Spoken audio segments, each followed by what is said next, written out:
Now then, the billboard has long been a powerful weapon in political campaigning, hasn't it? This week saw a row over one of UKIP's billboards that was branded racist. So as the political parties prepare to fight for first place in next month's European elections, I think we're going to have a look at the UKIP one. We're having a look at, well, this one, you remember that from the 1970s. What is the most effective method of campaigning?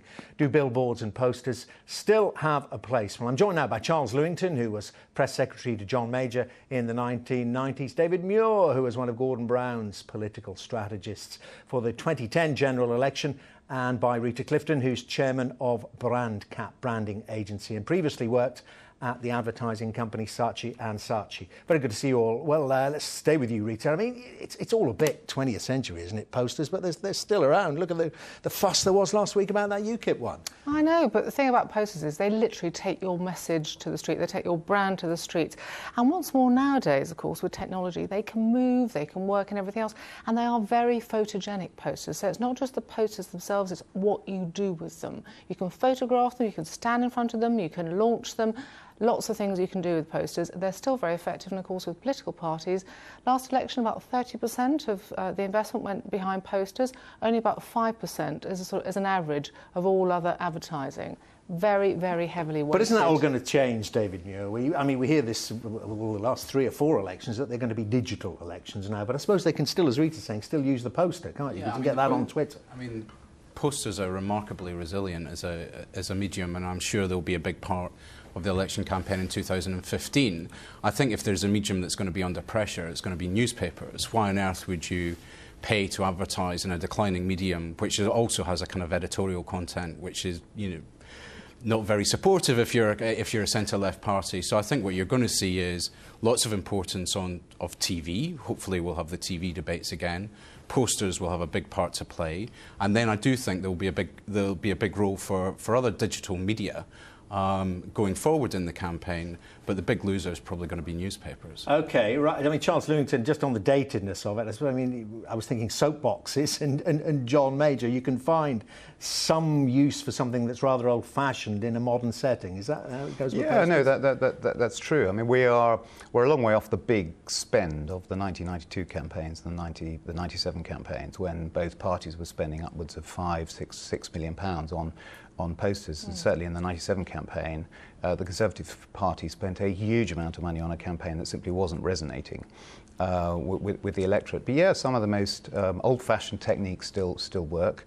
And Rita's right, it gives you a route straight to the voter without being interrupted by whatever the Daily Mail or whatever the Daily Mirror might say. And that has their big advantage. But do they change votes? I just want to bring up one. I think we got one of William Hague when he was leader of. He seems to feature large on the programme today. Just interviewed him as Foreign Secretary when he was leader of the Conservative Party. Labour was trying to characterise him as Margaret Thatcher in disguise, and everyone will remember this when they see it. It didn't change any votes, though, Rita, did it? It didn't seem. Well, they tend to work on a visceral level, and they work best when you've got to be seen, be understood, be relevant, and be true. The last one, of course, is quite a challenge when it comes to certain political campaigns, but there we are. You've got to get out and you've really got to be seen. You've got to break through all of the clutter of all the many, many communications that people have got these days. Posters have the advantage of being quite big and quite bold. I mean, mobile devices, they're very, very helpful. Social media campaigns, incredibly effective these days. Barack Obama, as we know, that was the very first proper social media campaign. But posters are big, and what's more, they work at a really visceral level if you use them properly. And I have to say, the Conservatives have been better at using them than any other political party, whatever your political leaning. Here's one. I was talking about ones that didn't work again. Look, and again, everyone remembers this, David. Yeah. But, didn't work. Look good, everyone remembers it, but who won the election? I think, it was a landslide for Labour. I mean, it wasn't a particularly effective poster. The reason it wasn't an effective poster is it didn't speak to a truth.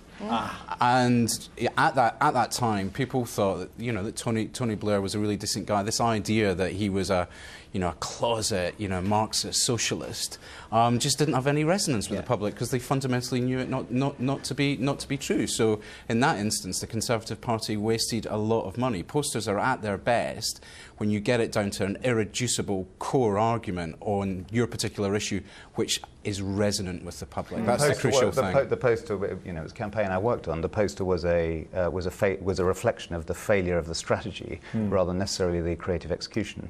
And Maurice Saatchi was trying to argue that the public had felt that the Labour Party had changed, but there was still an inherent danger there. When in fact the public had concluded that Tony Blair wasn't a danger, and in fact he was a nice public school boy, who'd make everyone. Just let me ask you, we're running out of time. I mean, are these UKIP ones working? Some people saying they're racist, some people saying one of the actors in it was actually Irish, and you're talking about EU migration. There's the one there. Does that actually matter if people have bought into your message? I suspect they probably are working, actually, but we know that the salience of immigration as an issue is running pretty high at the moment. And we know that the issue of the European Union tends to run quite high in the run-up to a European election.